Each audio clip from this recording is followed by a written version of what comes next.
বিধায়ক উন্নয়ন তহবিল, বিধায়ক এলাকা উন্নয়ন তহবিল, বিশেষ করে যারা এমএলএ হয় বা বিধায়ক হয় তাদের এলাকাতে ডেভেলপমেন্ট কাজ করার জন্য সরকারিভাবে ফান্ড দেওয়া হয়।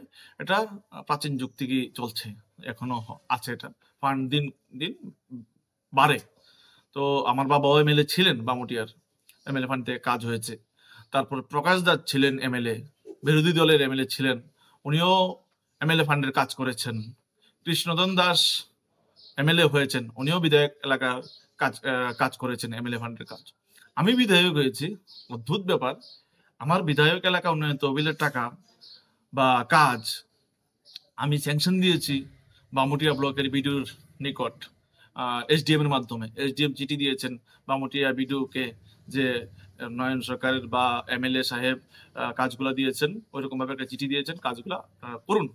কিন্তু আজ পর্যন্ত বামুটিয়া ব্লক কোনো এক অদৃশ্য শক্তির প্রভাবে নাকি ইচ্ছার করে যে এখন পর্যন্ত কাজগুলা সাইটই দেখিনি, এস্টিমেট করিনি, তাহলে কিভাবে কাজ হবে?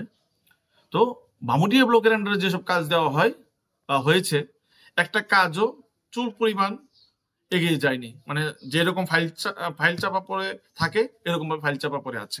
তো তাতে কার লস হচ্ছে? ভামুটিয়াবাসীর লস হচ্ছে, ভামুটিয়ার উন্নয়নের কাজে ব্যাহত ঘটছে। আজকে আমি বিধায়ক হয়েছি 2 থেকে 2.5 বছর হয়ে গেছে, তারপরে বামুটিয়া ব্লকের এখন পর্যন্ত একটা কাজ তারা করবে বলে এরকম দেখা যায়নি।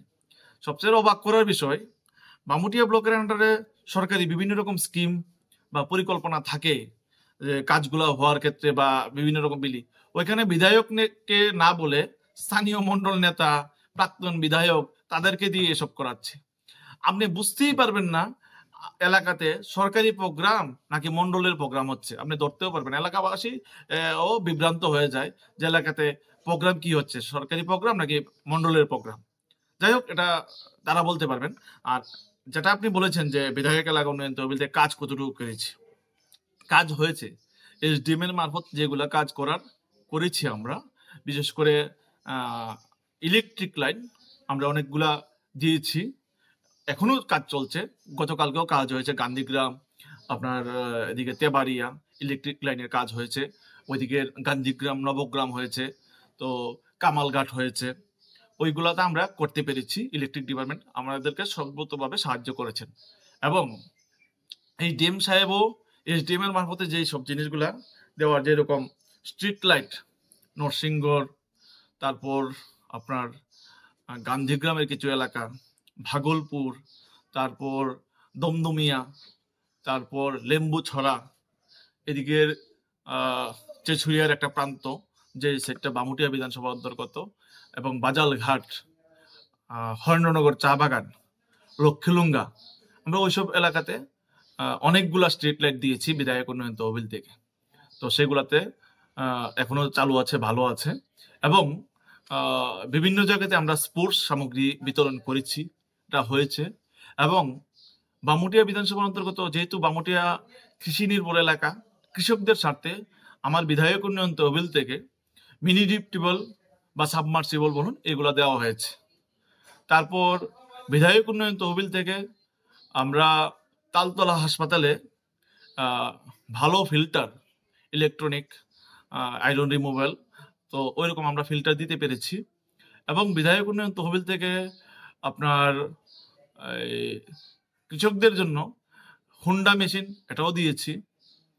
তারপর কালচারাল আইটেম দিয়েছি, ভাটি পুটিক চলাতে কালচারাল ভ্যান, এবং বিভিন্ন জায়গাতে কালচারাল আইটেম আমরা প্রদান করেছি।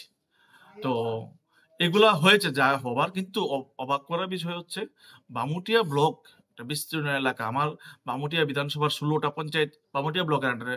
বলতে গেলে বামুটিয়া ব্লকের 80% পঞ্চায়েতই হচ্ছে আমার বামুটিয়া বিধানসভা। ওই এলাকার বিভিন্ন রকম কাজ থাকে বা ছোটখাটো কাজ যেটা পঞ্চায়েত করবেন বা বিডিও তদারকির মাধ্যমে এই কাজগুলো হবে, কিন্তু সেই কাজ আমার ব্যাহত হচ্ছে। প্রশাসন কাজ করছেন না।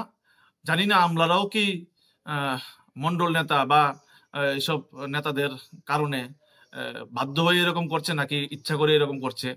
আমলারা বেতন নেবেন, আমি সব আমলাদের বলছি না, আমলারা বেতন নেবেন, সরকারি বেতন গুনবেন, কিন্তু সরকারি কাজে আপনারা অনীহা করবেন, দলবাজি করবেন, এরকমটা আমরা হতে দেব না। ঠিক আছে, যা হবার হয়েছে, আমরা আগামী দিন অন্যরকম ভাবে আমরা স্টেপ নেব। যদি সেরকম ভাবে এসডিএম বলুন, বিডিও বলুন, যারা এরকম করবে আমরা পদক্ষেপ যা নেওয়ার আমরা নেব। অ্যাকচুয়ালি কুচামুড়া আমাদের তালতলা গ্রাম পঞ্চায়েতের অন্তর্গত বামুটিয়া বিধানসভা। তো ওই কুচামুড়ার কিছু ছেলে এবং মোহনপুর বিধানসভা অন্তর্গত কিছু এলাকার গোপালনগর আছেন, বা আমাদের এখানে 10 নম্বর আছেন, বিনোদিনী চা বাগানের 11 নম্বর আছেন, ওই এলাকার কিছু চা শ্রমিক পরিবারের ছেলেদেরকে বেঙ্গালুরু নিয়ে যাওয়া হয়। ত্রিপুরার 2 জন লোক তাদের সাথে ছিলেন, গাইড করেছেন। তো তাদেরকে বলা হয়েছিল যারা গিয়েছেন, তোমাদেরকে বেতন দেওয়া হবে 17,000 টাকা করে এবং থাকা খাওয়া ফ্রি। কিন্তু তারা যারা কাজ করছেন তারা ওইখানে গিয়ে দেখতে পান যে মালিকে 15,000 টাকা করে দেবেন বলে ঘোষণা করেছেন, কিন্তু খাওয়া টাওয়া বাবদ কেটে নেওয়া হচ্ছে তাদের কাছ থেকে টাকা। তো স্বাভাবিক একটা বেতন দেখছে যে 17,000 থেকে 15,000 বলছেন, পাচ্ছেন তারা 10,000, মানে ওই রকম একটা হজবরল কীর্তি। তো তাদের ওই 2 জন যারাদের মাধ্যমে গিয়েছেন, তো তার মধ্যে একজন গুচামুরারি, আমি ওনার সাথে আজকে কথা বলেছি, ওনার বাড়িতে গিয়েছিলাম। এখানের চা শ্রমিক পরিবারের যারা যেই বাড়ি থেকে ছেলেগুলো গিয়েছে তারাও ছিল, দুনো পক্ষেরই সামনাসামনি আমরা কথা হয়েছে। দেখেছি যে কথা বলার পর কমলপুরে একটা ছেলে, সে নাম সম্ভবত ধীরেন তাঁতি, তো সে এরকম বলেছে যে অত টাকা তোমরা 17,000 পাবে, খাওয়া ফ্রি হবে, এই সেই এরকম বলে ভুলভাল বলে নিয়ে গেছেন, কিন্তু বাস্তব চিত্রটা উল্টো। তো আমি অ্যাজ এ বিধায়ক হিসাবে, একজন এলাকার এমএলএ হিসাবে আমি কথা বলা দরকার, প্রয়োজন মনে করি যে না, আমার এলাকার যুবকরাও এখানে আটকে থাকবেন। তো সেই ব্যাপারে আমার তরফ থেকে যা সাহায্য করার আমি সাহায্য করব বলে আমি আশ্বস্ত করেছি। এবং বেঙ্গালুরে স্থিত যে আমাদের ত্রিপুরার অনেক লোক আছেন পরিচিত, ওইখানে বেঙ্গালুর বিভিন্ন কোম্পানির আন্ডারে কাজ করেন, যে ওই সমীর নাম একজন দাদা আছেন, সমীর নাম দাদাকে আমি ফোন করে বলেছি যে ত্রিপুরা ছেলেগুলা বেঙ্গালুর শহরে আটকে আছেন বা কাজ নিয়ে একটু সমস্যা হচ্ছে, আপনি একটু সাহায্য করুন।